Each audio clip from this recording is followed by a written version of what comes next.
All right, y'all, we're going to get started with some rows today. So what you're going to do is go ahead and position your bench at an incline position, just like if you were doing an incline press.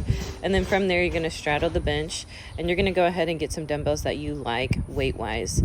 When you're doing this movement, the biggest thing is that you are supporting your chest on that bench.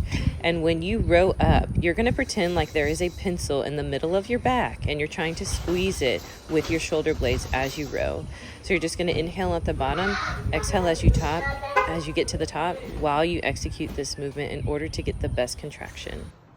All right, next we're going to do some push-ups. I really like doing push-ups with back only because it really works your shoulders, and this is a great opportunity to just kind of get some body weight movement in here. So I do have my child on here. If you are working out like any other mom out here, your children want to be around you. So if you can manage to hold your child during push-ups, it's a great extra weight and a great resistance.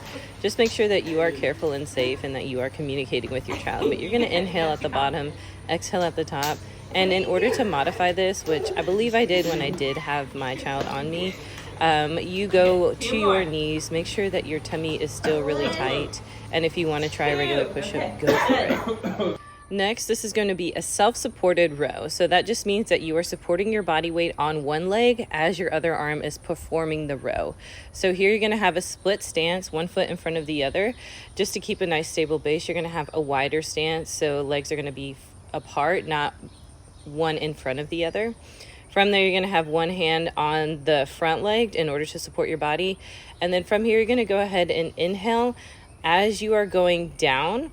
And then when you row up, you're going to exhale. So if you notice, I am tapping the weight to the bottom, and that's just because I don't want to have any momentum in my movement, because I want to make sure that I'm actually utilizing my back muscles the way I want to in order to make the back gains. So I stop myself and then do full recruitment or full contraction for my back. So inhale at the bottom, exhale at the top. And just like I was saying with those other rows, you want to pretend you're pinching a pencil in your back. The next movement here is going to be banded rows. So when it comes to back day, rows are just a really good movement to go ahead and execute, because this gets the full range of motion in your back, and it also keeps everything really nice and strong. So here you're going to get a resistance band. Find an anchor point, and all I did was I folded my resisted band over the pole of my squat rack. And then from there, I moved back to where I liked the tension and where I felt I was getting the best contraction.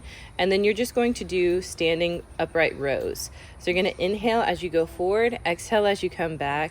And when you go forward, if you notice, my arms are going to full extension. So I'm allowing my arm to fully stretch forward before I go all the way back in that row position. Now I like to go ahead and do some abs with my movements, just because it's always nice to work out your core no matter what. So here we're doing some lying leg lifts, and then we're doing a hip lift at the top. So you're going to lie the legs all the way down and then bend the knees and row them to the top. Now if you can keep your legs straight the whole way through, great for you. That's just a stronger core. But if you need to modify it, you can definitely bend the legs. So you're going to inhale as you're at the bottom, exhale as you get to the top. Next movement is Supermans. These are so good for that lower back. And when you have your arms out wide, it's really good for the upper back too. So you're going to inhale at the bottom, exhale at the top. You're going to feel your core working here too. Even though you're lying on your tummy, you're definitely getting some core work. So a nice back and front work as you are doing this. And make sure when you're doing it that you are not overarching your back. You're only going as high as your body will allow you. If you begin to overarch your back, you will feel lower back pain. So if you need to, you can put your head neutral to the ground and look down to the floor to avoid that.